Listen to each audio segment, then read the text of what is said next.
Assalamualaikum warahmatullahi wabarakatuh.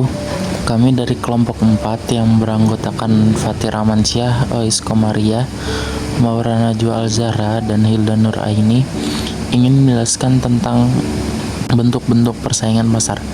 Sebelum masuk ke bentuk-bentuk persaingan pasar, kita akan menjelaskan dulu definisi dari pasar. Pasar adalah tempat bertemunya pembeli dan penjual untuk melakukan transaksi jual beli barang dan jasa. Di sini ada beberapa struktur penggolongan pasar.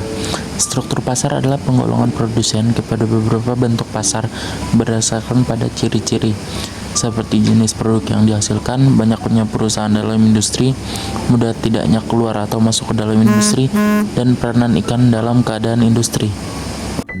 Yang pertama ada pasar monopoli. Pasar monopoli adalah struktur pasar di mana hanya ada satu penjual yang menguasai seluruh penawaran barang atau jasa tertentu tanpa ada pesaing. Penjual ini memiliki kekuatan penuh untuk menentukan harga.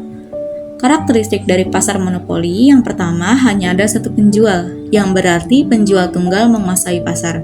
Yang kedua, produknya unik, tidak ada barang substitusi yang dekat. Yang ketiga, hambatan masuk yang tinggi, yang berarti sulit bagi perusahaan lain untuk masuk karena hambatan seperti biaya tinggi, regulasi pemerintah, atau hak paten. Yang keempat, penentuan harga oleh penjual, yang berarti penjual memiliki kekuatan penuh untuk menetapkan harga. Yang kelima, informasi tidak sempurna, yang berarti penjual seringkali memiliki informasi yang lebih baik daripada pembeli. Contoh dari pasar monopoli adalah perusahaan penyedia utilitas seperti listrik atau air di daerah tertentu seringkali beroperasi sebagai monopoli. Lalu ada pasar persaingan sempurna. Pasar persaingan sempurna adalah struktur pasar di mana terdapat banyak penjual dan pembeli, sehingga tidak ada satu pihak pun yang dapat mempengaruhi harga pasar. Dalam pasar ini, barang atau jasa yang dijual bersifat homogen atau sama, dan informasi pasar tersedia secara sempurna. Karakteristik dari pasar persaingan sempurna yang pertama, jumlah pelaku pasar banyak, yang berarti terdapat banyak penjual dan pembeli. Yang kedua, barang yang dijual homogen. Produk yang ditawarkan identik, tanpa perbedaan kualitas atau merek. Yang ketiga, tidak ada hambatan keluar atau masuk, yang berarti pelaku pasar bebas masuk atau keluar tanpa biaya besar. Yang keempat, harga ditentukan oleh pasar. Harga ditentukan oleh interaksi antara permintaan dan penawaran. Yang kelima, informasi sempurna, yang berarti semua pelaku pasar memiliki akses yang sama terhadap informasi harga dan kondisi pasar. Contoh dari pasar persaingan sempurna adalah pasar komoditas seperti beras, gandum, atau logam mulia sering dianggap mendekati pasar persaingan sempurna. Oke, selanjutnya ada pasar oligopoli. Pasar oligopoli adalah struktur pasar di mana hanya terdapat beberapa perusahaan besar yang mendominasi industri tertentu. Dalam pasar ini, tindakan satu perusahaan dapat mempengaruhi perusahaan lainnya, sehingga terjadi saling ketergantungan. Karakteristik pasar oligopoli ditandai dengan dominasi beberapa perusahaan besar yang saling bergantung, di mana keputusan harga dan produksi satu perusahaan mempengaruhi yang lain. Produk yang ditawarkan bisa homogen atau terdiferensiasi dengan hambatan masuk yang tinggi bagi pendatang baru. Persaingan terbatas, seringkali disertai kolusi untuk mengatur harga, serta penggunaan iklan secara insentif untuk menarik konsumen menjadi ciri khasnya. Selanjutnya ada pasar monopolistik. Pasar monopolistik adalah struktur pasar di mana terdapat banyak produsen yang menawarkan produk serupa tapi dengan perbedaan tertentu. Setiap produsen memiliki kekuatan untuk mempengaruhi harga meskipun tidak sebesar dalam pasar monopoli atau oligopoli.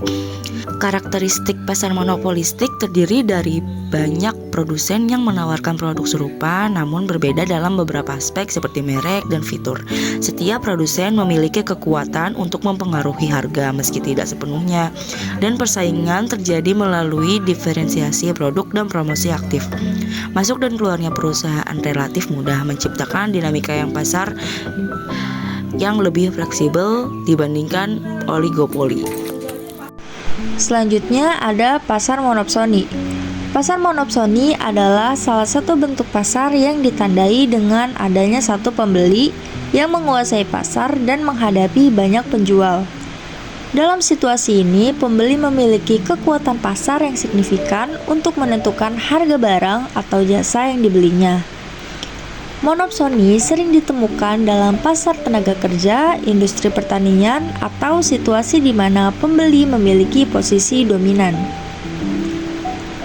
Karakteristik pasar monopsoni yang pertama, hanya ada satu pembeli utama, yaitu satu pembeli menjadi pihak dominan yang mempengaruhi pasar. Kedua, banyak penjual, yaitu penjual tidak memiliki kekuatan untuk menentukan harga sehingga mereka cenderung mengikuti kebijakan pembeli. Ketiga, pembeli menentukan harga. Pembeli utama dapat menekan harga hingga tingkat yang lebih rendah daripada yang berlaku di pasar persaingan sempurna. Keempat, barang atau jasa yang spesifik, yaitu biasanya barang atau jasa yang dijual memiliki karakteristik tertentu sehingga pembeli dominan memiliki alasan untuk memonopoli pembelian. Yang terakhir ada pasar oligopsoni. Pasar oligopsoni adalah bentuk pasar di mana hanya ada beberapa pembeli utama sementara jumlah penjual atau produsen relatif banyak. Dalam situasi ini, pembeli memiliki kekuatan untuk mempengaruhi harga dan kondisi pembelian barang atau jasa di pasar. Karakteristik pasar oligopsoni. Pertama, jumlah pembeli sedikit, yaitu beberapa pembeli besar mendominasi pasar meskipun masih ada sedikit persaingan di antara mereka.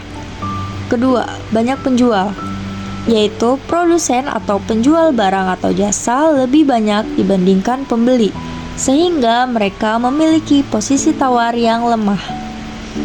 Ketiga, pembeli mempengaruhi harga, yaitu meskipun tidak sekuat monopsoni, pembeli dalam oligopsoni tetap memiliki kemampuan untuk menekan harga. Keempat, produk yang homogen atau spesifik. Produk yang diperdagangkan biasanya standar, seperti hasil pertanian atau bahan mentah. Kelima, interaksi antara pembeli.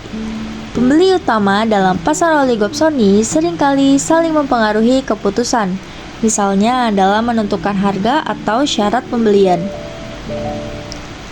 Jadi kesimpulan yang dapat kami simpulkan yaitu pasar adalah mekanisme yang menghubungkan penjual dan pembeli dalam transaksi barang dan jasa dengan struktur pasar yang bervariasi.